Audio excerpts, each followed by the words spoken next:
Abra sua Bíblia, primeiro livro dos Reis, capítulo 18. Primeiro livro dos Reis, capítulo 18.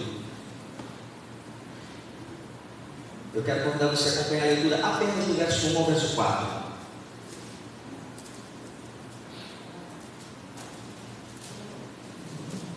Primeiro Reis 18, do 1 ao 4, que diz assim: e sucedeu que, depois de muitos dias, a palavra do Senhor veio a Elias, no terceiro ano, dizendo: vai, apresenta-te a Acabe, porque darei chuva sobre a terra. E foi Elias apresentar-se a Acabe, e a fome era extrema em Samaria. E Acabe chamou a Obadias, o mordomo, e Obadias temia muito ao Senhor, porque sucedeu que, destruindo Jezabel, os profetas do Senhor, Obadias tomou 100 profetas, e de 50 em 50 os escondeu numa cova e os sustentou com pão e água. O verso 3 diz assim: e Acabe chamou a Obadias, o mordomo. E aí, como eu estou interrompendo a leitura do verso 4, você não vai saber porque é que Acabe chamou a Obadias. Mas na verdade, isso não nos interessa nessa manhã. Mas eu aconselho você a continuar lendo o capítulo 18 e você vai entender por que Acabe chamou a Obadias, e aí você vai conhecer a história inteira. E eu interrompo aqui a leitura do verso 4 de modo intencional, porque o que nos interessa nessa manhã está aqui nesses 4 versículos, ok? Faço coro com a irmã Tatiana, ainda que repetido, de modo repetitivo, faço coro com ela da importância de nós pensarmos nesse momento que nós estamos vivendo de início de ano. Não sei como foi a sua virada de ano, não foi como você tem passado esse momento, mas um momento de fato muito simbólico, porém muito significativo. Momento de planejamento, momento de desafios, momento de estabelecer alvos. Pode de fato ser um momento muito especial. Ontem eu ganhei uma agenda topíssima, personalizada, assim, com o meu nome gravado na capa. Chiquérrima, Sim. E aí eu, na hora de abrir, comecei a folhear a agenda. E à medida que eu fui folheando a agenda, eu fui pensando assim: Jesus, quanto desafio, Porque além dos dias do ano, aquela coisa de dias da semana, os horários para você fazer o planejamento, ainda tinha assim uma página checklist do mês. Ou seja, veja que se tudo que você planejou no mês, você cumpriu. Aí tinha outra página assim: controle financeiro. Eu falei: Jesus, isso aqui é sério, Controle financeiro do mês. Porque a gente está vivendo esse ano de planejamento, Então, o que é que eu quero fazer no ano? O que é que eu quero fazer mês a mês? Como é que eu vou controlar as minhas finanças? Eu sei, irmãos, que isso é muito simbólico.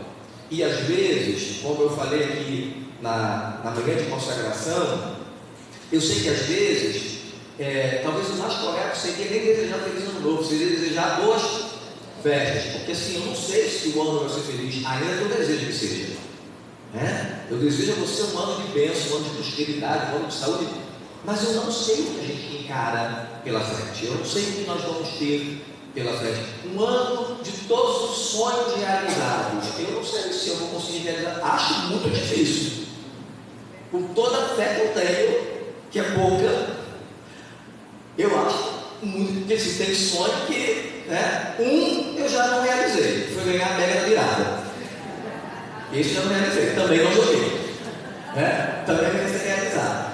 Então assim, eu não sei como é que é, mas aí eu fico pensando assim: é um momento de muitas expectativas, mas também pode ser um momento de muitas frustrações. E por que pode ser um momento de muitas muitas frustrações. Porque normalmente a gente planeja, normalmente a gente projeta e coloca esse negócio aqui em cima. Não, esse ano vai ser o ano que, assim, prosperidade pura, lá em cima, né? Aí não consegue. Não, esse ano eu vou cuidar da minha saúde, já me matriculei na academia. Todos os dias, vou faltar um dia. Aí está lá em cima. Aí o tempo vai passando, você não vai dando conta. Aí vem a frustração. Não, esse ano eu vou começar um empreendimento novo, né? Já está tudo programado. Aí você imagina aquele empreendimento lá em cima. Aí o tempo vai passando, não vai acontecendo, vem a frustração. Ou então, vem a frustração, porque diante de todo o planejamento, você vai adiando, né? Você vai deixando para depois. Não, mês que vem eu vou começar. Não, passou o carnaval, aí placa. Não, deixa passar o primeiro trimestre, abril, né? Março é um mês longo, deixa passar, aí a gente vai. Isso tem um nome, que a gente chama de procrastinação. Deixa para depois. Eu vou procrastinando, é até difícil falar, né? Eu vou deixando para depois. E você sabe o que é que está na base? Porque de vez em quando alguém chega para mim e pergunta assim: eu não sei o que acontece comigo, porque eu começo a fazer uma coisa e não termino. Eu planejo fazer uma coisa e não continuo, né? Eu imagino tanta coisa, mas eu não vou à frente. Você sabe o que está na base, na estrutura desse comportamento procrastinador?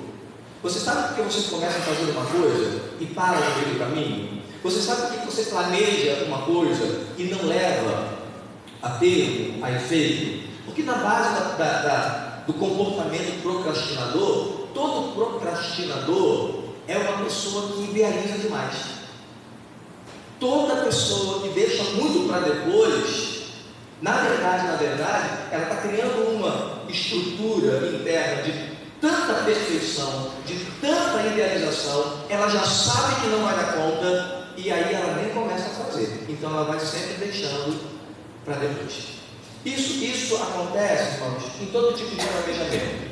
Eu lembro que há algum tempo atrás, e olha como coisas simples ficam guardadas na cabeça da gente, né? Uma frase, às vezes você escuta numa palestra, uma frase que você escuta no sermão. Eu lembro que alguns alguns anos atrás, nós tivemos aqui na igreja uma palestra com a Elaine Borges, sobrinha da Eucineia, uma querida nossa, sobre organização pessoal. Não sei quem estava aqui nessa palestra, né? A Elaine ofereceu para dar para a gente, para dar à igreja, uma palestra sobre organização pessoal, organizar sua vida, sua casa, né? E ela ensinou para a gente assim, passou para a gente dicas maravilhosas, né? Assim, o guarda-roupa dos meus sonhos, paleta de cores, como dobrar uma camisa, como dobrar meia, né? Armário da cozinha, ordem, tamanho dos copos, das louças, um negócio assim, doido, perfeito. Mas no meio da palestra, a Elaine usou uma frase que eu guardei para mim. Ela disse assim: gente, eu sei que vocês estão olhando tudo isso aqui e vocês estão pensando: será que eu consigo? Será que eu consigo arrumar o meu armário, arrumar meu guarda-roupa, arrumar minhas gavetas dessa maneira e deixar tudo aqui assim, perfeito? Aí ela usou uma frase muito significativa. Ela disse assim: antes feito do que perfeito. Antes feito do que perfeito. É a falta dessa ideia, a ausência dessa ideia, que leva a gente a procrastinar. Porque você fica esperando um tempo para fazer perfeito e aí você não faz. Você fica esperando um momento adequado para fazer perfeito e aí você não faz. E a ideia dela é assim: se você não consegue fazer perfeito da maneira idealizada, faça o que você pode fazer, porque é melhor feito do que perfeito. Aí a gente traz isso para a vida da gente e a gente entra nesse movimento de perfeição e a gente começa a buscar coisas perfeitas. Por exemplo, eu quero uma igreja perfeita. Aí, porque você não encontra uma igreja perfeita, você não fica em lugar nenhum, porque você está procurando a igreja perfeita. Eu quero ter a condição de tempo, de recursos, de desenvolver o melhor ministério possível. Aí, como você não consegue ter nem tempo nem disposição, você não faz nada. E assim a gente vai dizer: eu quero ter uma vida de oração intensa. Eu vou separar um tempo diário, e vou separar meu tempo devocional, e vou separar meu tempo de oração. Aí, como você não consegue fazer esse planejamento, você não faz, você não ora em momento nenhum. Então, o que está na estrutura da procrastinação, o que está na estrutura de deixar as coisas para depois, é essa ideia do perfeito, é essa ideia do idealizado. E porque a gente idealiza muito, porque a gente busca muito a perfeição, a gente para no meio do caminho e a gente não faz nada. E como a gente percebe isso no nosso dia a dia? Pensando nisso, considerando isso, eu pensei assim: por que a gente não pode então eleger como tema do ano, já que no ano passado nós falamos do cuidado de Deus, né? A mão estendida de Deus, uma forma de cuidar. Pensando nisso, será que não é hora da gente parar um pouquinho e pensar assim: por que eu não posso pensar na minha relação com Deus de uma maneira mais simples, que seja pelo menos acessível? Por que eu não posso deixar de idealizar tanto e estabelecer com Deus uma relação possível? E daí nasce um tema, se a gente quer considerar isso assim, não sei, ilustres desconhecidos: a vida simples com Deus. Essa é a nossa proposta para algumas conversas, para alguns encontros ao longo desse ano. Ilustres desconhecidos, a vida simples com Deus. E isso é tão importante que a Bíblia nos chama a atenção sobre a necessidade de você pensar nisso. Por exemplo, 2 exemplos bíblicos para a gente pensar nisso. Por exemplo, quando Tiago, apóstolo Tiago, ele vai falar sobre a importância da oração, Tiago capítulo 5, versos 16 a 18, acho que todo mundo conhece. Quando Tiago fala da importância da oração, ele diz assim: confessai as vossas culpas uns aos outros e orai uns pelos outros. Tiago ensinando sobre isso: confessai e orai uns pelos outros. Aí ele cita uma frase que vai enfatizar a importância da oração e que nós conhecemos muito, para justificar esse orar uns pelos outros. Ele diz assim: porque muito pode em seus efeitos a oração, a súplica do justo. Tiago está escrevendo à igreja, motivando a igreja a orar uns pelos outros, e ele diz: sabe por que você tem que orar uns pelos outros? Porque a oração do justo, a súplica do justo, ela tem poder, ela pode muito nos seus efeitos.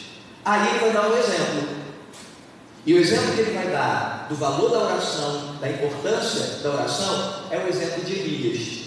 Tiago 5:17. Aí ele diz assim: Elias orou, e durante 3 anos e 6 meses o céu fechou, o céu se cerrou e não houve chuva sobre a terra. 3 anos e 6 meses sem chuva sobre a terra. É esse tempo que a gente está lendo aqui de 1 Reis 18. Aí Elias orou de novo, o céu se abriu e veio chuva. Mas tem um detalhe ali que nos chama a essa simplicidade, porque Tiago diz assim: muito pode seus efeitos a súplica do justo. Elias orou, não choveu, orou de novo e choveu. Mas quando ele fala de Elias, ele diz assim: Elias, um homem sujeito às mesmas paixões que nós. Ele está dizendo: Elias, um homem como eu e você. Quem era Elias? Um homem sujeito às mesmas paixões, um homem humano como eu e como você. Então, por que Elias orou, e ele sendo um homem como eu e você, e tudo aquilo aconteceu? Por que nós não podemos ter a mesma experiência que Elias? Mas a gente pega Elias, coloca Elias aqui em cima, né, e diz assim: não dá para alcançar.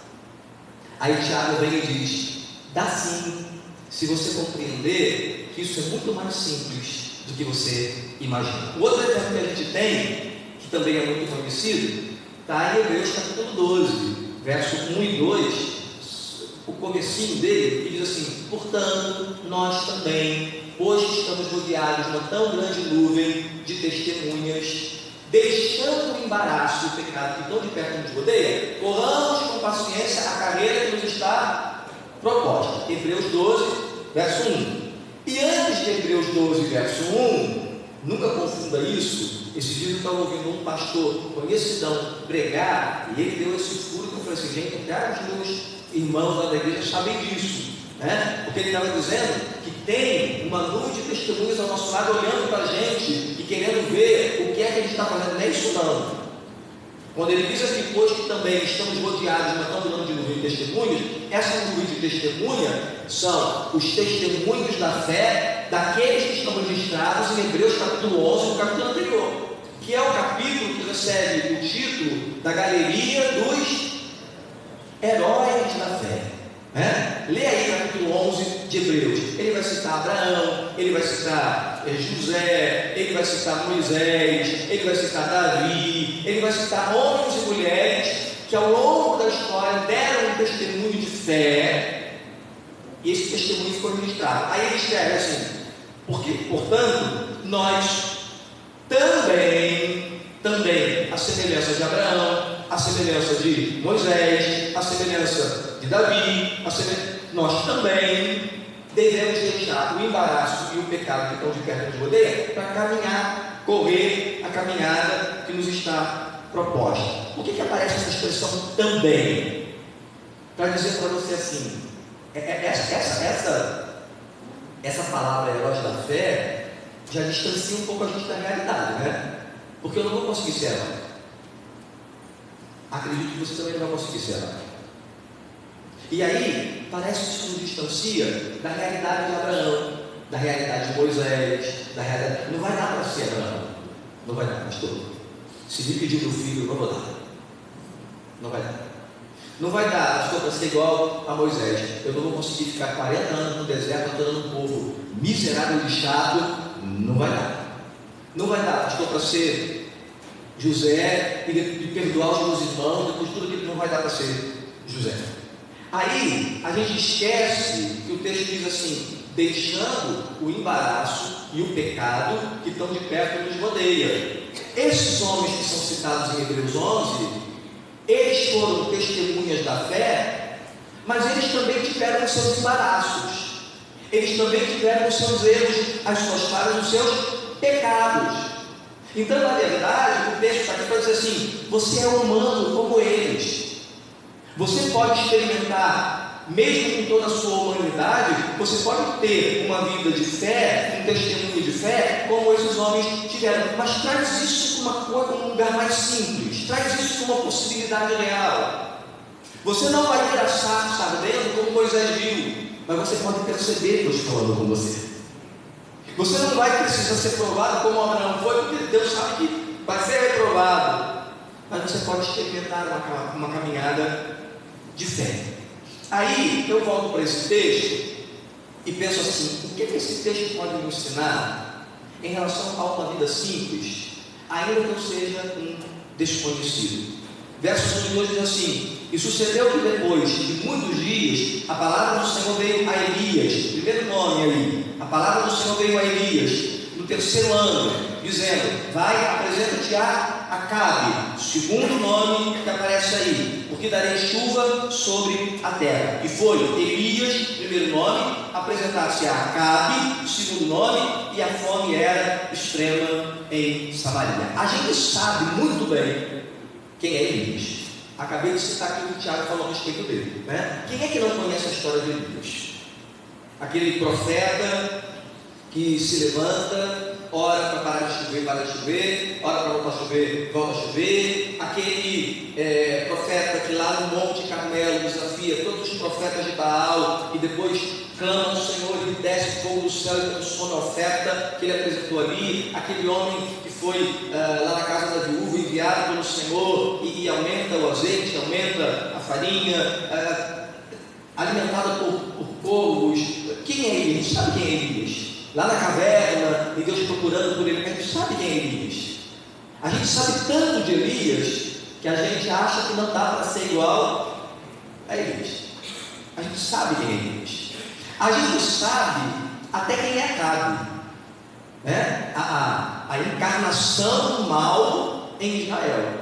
Rei de Samaria, rei do reino do norte, né? Acabe casa com Jezabel, uma mulher do reino de Sidom, que traz os israelitas para dentro de Israel e acaba com Israel. O que está acontecendo aqui? A fome que vem extrema sobre Samaria é resultado da apostasia, da idolatria, da iniquidade. A gente sabe quem é Jezabel.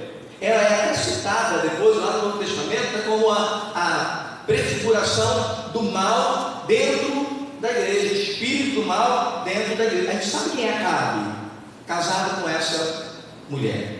Então a gente sabe muito bem quem é Elias, a gente sabe muito bem quem é Acabe. Mas por que a gente sabe muito bem quem é Elias?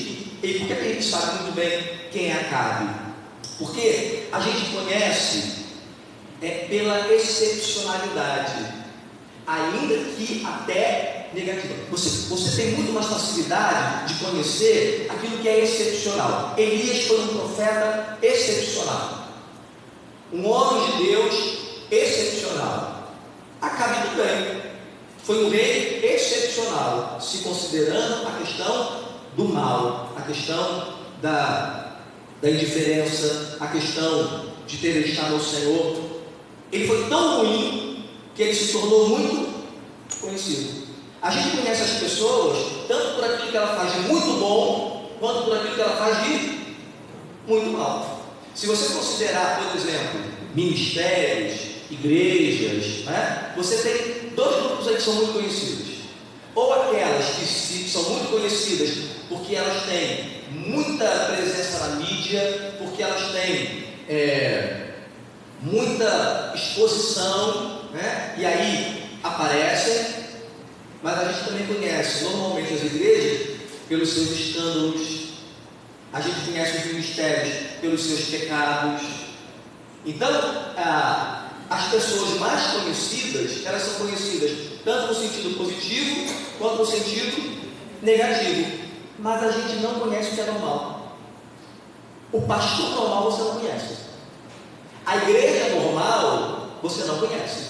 Porque quem está em evidência porque faz muito bem ou porque faz muito mal. O normal a gente não conhece. A gente conhece mais pelas excepcionalidades do que pela normalidade. Chama muito mais a nossa atenção aquilo que é excepcional, seja no sentido positivo ou negativo, do que aquilo que é normal.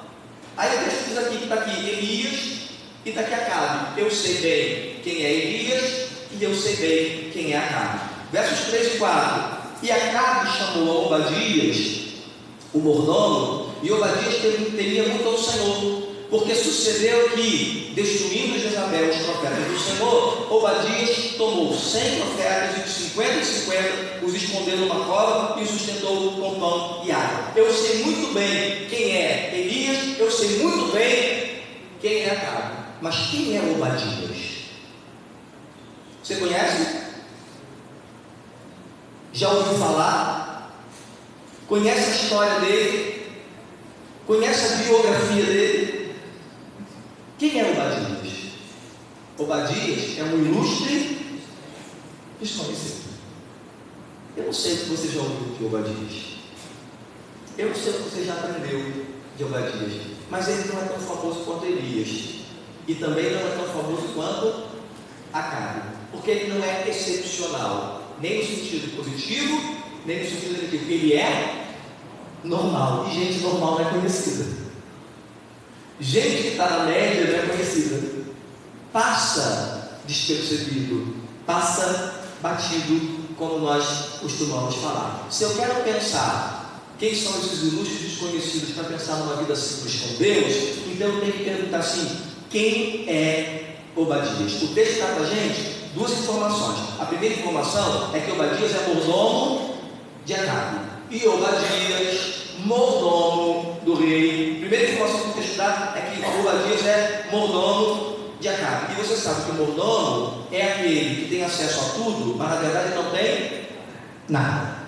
Ele tem acesso a tudo, ele tem acesso às informações, ele tem acesso aos recursos, ele tem acesso aos bens, ele administra tudo, mas dele, nada. Esse é o Obadias. Ele está no palácio real, ele está vivendo lá com Acabe. Ele tem acesso à comida, ele tem acesso à bebida, ele tem acesso a tudo, mas ele não tem nada. Segunda informação que o texto diz para a gente, são só duas informações. Primeiro, que ele é mordomo de Acabe, e a segunda, que ele é um homem que teme ao Senhor. Uma vida simples, identificado apenas dessa forma: um homem que é mordomo do rei e um homem que teme ao Senhor. Essa única característica torna Obadias de fato uma pessoa ilustre. E ele é tão ilustre, apesar de ser desconhecido, que há três possibilidades de a gente entender ou conhecer um pouco mais de Obadias. São especulações. Algumas não fazem sentido e outras fazem sentido. Primeira especulação: alguns vão dizer que esse Obadias que está aqui, sendo mordomo de Acabe, é o profeta Obadias, porque você sabe que aí no Antigo Testamento tem os chamados profetas maiores e tem chamados profetas menores, que não são menos importantes que os maiores, só são chamados de profetas menores porque eles produziram pouca coisa, pouco material e desenvolveram um ministério em menor tempo. Obadias é esse homem, não chega a ter 2 capítulos no livro dele, são apenas alguns versículos. Algumas pessoas, alguns comentaristas, ainda que a gente não tenha evidências sobre isso, vão dizer que esse Obadias, cuja biografia é tão pequena, esse Obadias é o profeta menor que está lá no Antigo Testamento, na Bíblia dos Hebreus, como um profeta. Não sei. Mas tem uma segunda hipótese, tem uma segunda possibilidade, talvez faça um pouco mais de sentido, que esse Obadias, que esse homem aqui, que é conhecido como um homem que teme ao Senhor, é aquele homem, não sei se você vai lembrar a história, aquele homem, esposo de uma viúva, que contraiu uma dívida grande, e ela está para perder os seus 2 filhos. Essa história ela acontece no período do profeta Eliseu, segundo o livro dos Reis 4, 1 a 7. Aí, Eliseu, essa mulher comparece até Eliseu, o profeta Eliseu, e diz para Eliseu: eu estou com um problema, é que o meu marido contraiu uma grande dívida, eu tenho 2 filhos, eu não tenho o que pagar, e eu vou perder os meus 2 filhos, porque eu vou ter que vendê-los como escravo para pagar essa dívida. E Eliseu pergunta para ela: o que você tem na sua casa? E ela diz: só tenho uma botija de azeite. Então ele diz: então você vai fazer o seguinte, você vai pedir vasilhas, quanto você puder, leva para a tua casa, e aí eu vou dizer o que você vai fazer. Ela pegou todas as vasilhas que estavam contigo para casa, e ele disse: agora começa a despejar azeite nas vasilhas.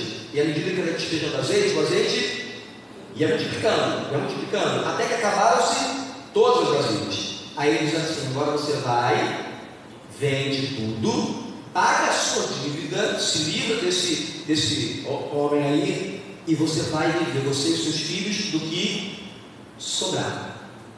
Alguns comentaristas vão dizer que há muita possibilidade desse homem, marido dessa viúva, ter sido o Obadias, mordomo de Acabe. Por quê? Porque a mesma expressão que faz menção aqui em 1 Reis capítulo 18, um homem que temia ao Senhor, é a mesma expressão usada quando essa mulher chega para Eliseu e diz assim: você conhece o meu marido? E o texto diz que ela é uma mulher das mulheres dos discípulos dos profetas. Não era mulher de profeta, dos discípulos dos profetas. Ela diz para ele assim: você conhece o meu marido? Você sabe que é o meu marido? E você sabe o quanto ele temia ao Senhor. A mesma expressão que é usada em 1 Reis 18 é usada em 2 Reis 4, um homem que temia ao Senhor. Então, alguns comentaristas vão dizer que provavelmente, possivelmente, esse homem é Obadias. Para a gente pensar que é desconhecido, mas é um desconhecido ilustre. Mas há uma terceira possibilidade, que é a que mais me encanta e que eu vejo mais sentido, ainda que tenha menos evidência, mas é que mais me encanta. É o próprio Senhor Jesus ter usado a pessoa de Obadias, no seu exemplo, no seu modelo, para ensinar através desse exemplo. O nome não aparece, é apenas uma cena que nos remete a 1 Reis 18, mas que é muito bonito da gente entender. Eu estou me referindo a João capítulo 6, multiplicação dos pães e dos peixes. Você conhece bem a história, quando Jesus está lá diante de uma multidão de mais de 20.000 pessoas, e Jesus pergunta a Filipe: onde é que a gente vai comprar pão para essa gente toda? E Filipe diz: Senhor, não tem nem dinheiro e nem lugar para comprar. Filipe diz: vamos distribuir, cada um vai comer na sua casa. E Jesus diz: não, cada um comer na sua casa? Não, eles estão aqui o dia inteiro nos escutando. Não, nada disso. Aí André chega e diz: ó, tem um rapazinho aqui que trouxe um lanchinho, 5 pães e 2 peixinhos, a gente pode dar para o mestre. E aí Jesus manda todo mundo sentar na relva, Jesus ora, abençoa, e Jesus começa a repartir o pão. João não relata isso. Esse milagre é relatado por Mateus, esse milagre é relatado por Lucas. João não relata, mas Lucas é o único que dá um detalhe muito interessante. Lucas 9,14 diz assim: porquanto estavam ali quase 5.000 homens, disse então aos seus discípulos, Jesus disse aos seus discípulos: fazei-os assentar em grupos de 50 em 50. Alguns comentaristas vão dizer assim: quando Jesus abençoa o pão e o peixe e diz para os discípulos: manda que todos se assentem e se dividam em grupos de 50 e 50. Alguns comentaristas dizem assim: naquele momento, para os judeus, uma cena veio à cabeça. Naquele momento, para os judeus, uma imagem veio, uma história veio à cabeça, porque eles conhecem muito bem essa história. Quando Obadias, mordomo de Acabe, pega o pão, pega a água, esconde 100 profetas, dividido em grupos de 50, e ele sustenta 50 e 50. Alguns comentaristas dizem assim: Jesus está usando o exemplo de Obadias para dizer para os seus discípulos: nós precisamos ser como Obadias, nós precisamos abençoar as pessoas, dando a elas aquilo que elas necessitam. A gente não tem, irmãos, essa garantia, mas o modelo é parecido. A gente não tem essa garantia que essa é a intenção de Jesus, mas a história nos remete ao que aconteceu lá. Um homem que tem que alimentar homens que estão sendo ameaçados de morte, e ele cria uma estratégia, dividir em grupos de 50 e alimentar esses homens.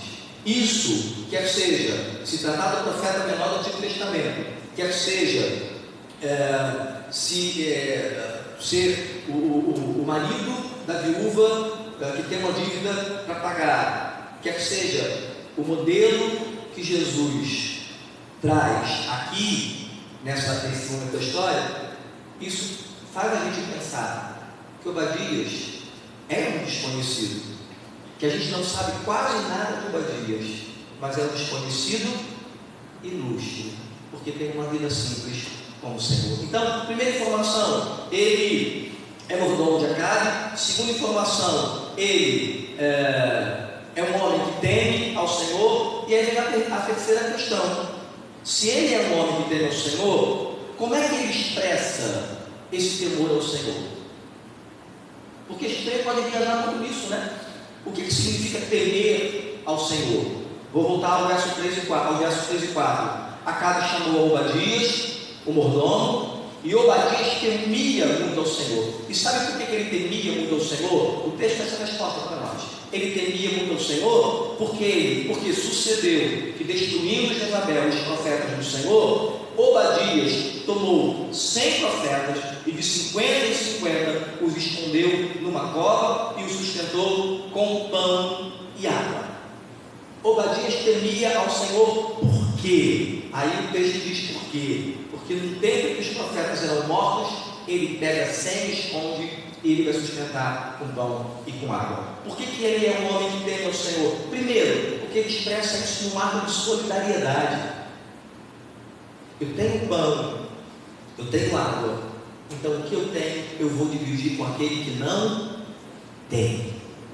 Eu tenho pão, eu tenho água. Se eu tenho pão e tenho água e alguém está perto de mim, sendo ameaçado de morrer, não tem como sobreviver, eu vou esconder essas pessoas e, num ato de solidariedade, eu vou sustentá-los com o meu pão e a minha água. Claro que quando eu penso nesse ato de solidariedade, impossível nós não nos revertermos ao final do ano em nossa igreja, não pensarmos em duas cenas que marcaram para nós esse final de ano. Primeiro, foi o alvo de R$ 12.571,77, que nós levantamos superando o nosso alvo de 10.560. Porque pessoas se levantaram como atos de solidariedade e de generosidade. Pessoas que deram uma oferta significativa, mas pessoas que deram uma oferta mínima daquilo que elas tinham, mas que era o pão e a água que elas tinham. E aquilo que eu tenho pode ser pouco, eu vou dividir com quem não tem. Segundo momento, quando nós trouxemos aqui no culto de Natal, dia 23, as ofertas para montar as nossas ceias. Irmãos, eu não sei o que aconteceu com a gente, eu não sei se a Cris fez isso, se a Monique fez isso, eu fiquei assim, depois que aconteceu isso, por que a gente não fez isso? Né? Nós não tiramos fotos, porque depois que o culto acabou, dia 23 à noite, isso aqui estava cheio de mantimentos. Nós compramos umas caixas, a Monique comprou umas caixas de cesta de Natal, escrito na frente, cesta de Natal, decorado, né? E nós montamos aquelas cestas, eles montaram, eu só fico orientando, se vocês não. Eles montaram. Nós saímos daqui sábado, né? À noite, com aquelas 10 cestas prontas aqui. Além daquela cesta pronta, mais uma sacola, com mais alguma coisa dentro.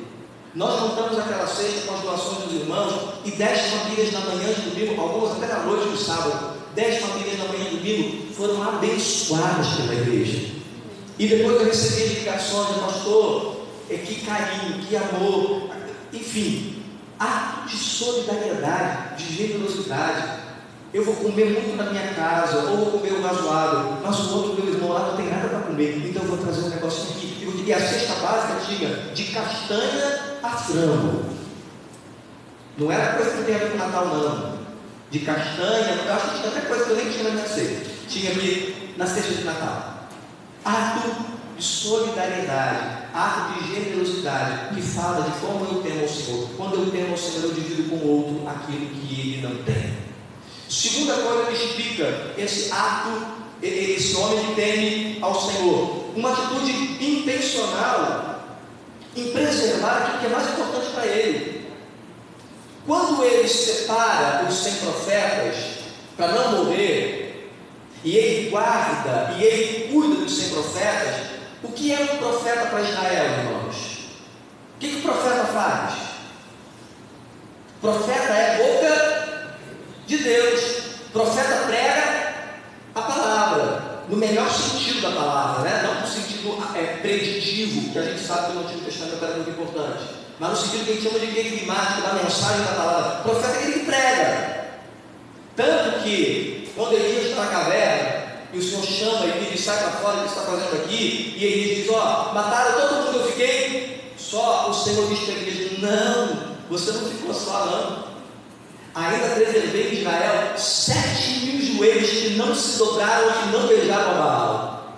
E dentro desses 7.000 joelhos que não se dobraram, que não beijaram a Baal, estavam os 100 profetas que Obadias havia separado, sustentando e guardando, livrando da morte. Porque quando ele faz isso, na verdade o que ele está fazendo é preservando a palavra de Deus em Israel. Quando ele guarda isso, ele diz, é como se ele recitasse lá no Deuteronômio, né? E que Jesus citou também lá no momento da pregação. É como se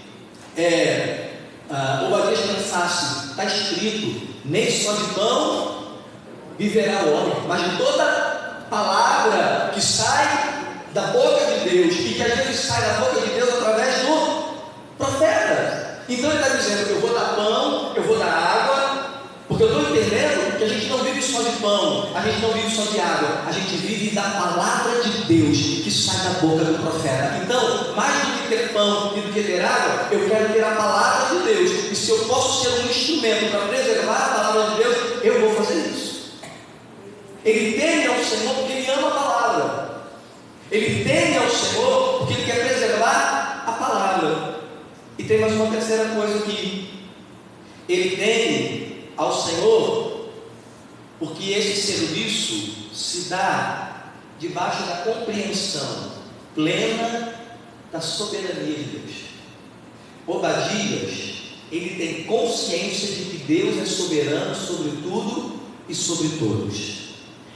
Obadias teme ao Senhor porque ele sabe que tudo pertence ao Senhor. E aqui a gente tem uma nota até cômica, né? Ele é mordomo na casa de Acabe. Eu falei aqui no início, o mordomo é aquele que tem acesso a tudo, mas não tem nada. Acabe casado com Jezabel, perseguindo os profetas, matando os profetas. Por isso eles têm que ser poupados e escondidos. Obadias os esconde e Obadias vai sustentá-los com o pão e a água da casa de quem? De Acabe. Para dizer para a gente que o inimigo não tem absolutamente nada, que tudo pertence ao Senhor. Para dizer para a gente que Deus usa o que Ele quer, quem Ele quer, quando Ele quer, da forma que Ele quer, porque Ele é soberano sobre tudo e sobre todos. Ele está acima de tudo e de todos. Ele nem sabe que Ele mesmo é quem está sustentando os profetas que Ele está tentando matar. Ironia do destino, né? Ironia de Deus. O cara quer acabar com os profetas, a mulher do cara quer acabar com os profetas, e ele não sabe que alguém dentro da casa dele, usando o que é dele, está usando isso para abençoar os homens de Deus. Para dizer para a gente que a gente teme ao Senhor quando a gente compreende que Deus é soberano. E aí, irmãos, não tem como não fazer aplicação, né? Quem somos nós, se não mordomos do Senhor? Quem somos nós, se não pessoas que também temos acesso a tudo, mas nada nos pertence? Temos tempo, temos dinheiro, temos talentos, nós temos tudo, mas tudo isso nos foi dado pelo Senhor. E a Bíblia nos ensina que nós somos mordomos, que tudo que Ele tem nos dado precisa ser utilizado para a sua glória, para a sua honra, para o seu serviço. Por isso, a conclusão que eu chego aqui, ou a lição principal que eu chego aqui, de uma vida simples, não como Elias e nem como Acabe, porque talvez para mim seja inalcançável, inatingível, mas talvez como um Obadias, um ilustre desconhecido. A conclusão que eu chego aqui é que nós precisamos servir ao Senhor em todo o tempo, em todo lugar e com tudo aquilo que Ele tem colocado nas mãos. Uma vida simples com Deus, ela se dá quando a gente compreende isso. Eu sou o mordomo do Senhor. Tudo que eu tenho foi Ele quem me deu, e eu quero servir a Ele em todo o tempo, em todo lugar, com tudo aquilo que Ele tem me dado. Que você seja um ilustre desconhecido, não tem problema. Eu não quero ser famoso, eu posso ser desconhecido, mas que eu seja ilustre no sentido de ter vida com Deus, ainda que essa vida seja uma vida simples, ainda que eu não apareça, ainda que eu esteja lá escondidinho no meu canto, que eu tenha uma vida simples, mas que eu seja ilustre por ser conhecido do Senhor. Isso é alcançável, isso é possível. Então, idealiza menos, planeje menos, antes feito do que perfeito. Veja o que é que você pode fazer, veja como você pode ser enquanto um servo do Senhor. Isso pode ser alcançado por todos nós. Eu desejo para você um ano muito simples,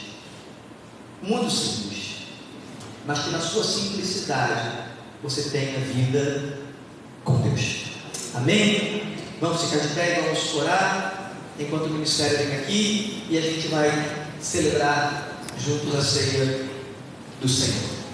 Pai, nós louvamos o Teu nome e agradecemos ao Senhor porque o Senhor nos dá expectativas, mas não expectativas que nos alienam da realidade, expectativas que nos falam de possibilidades.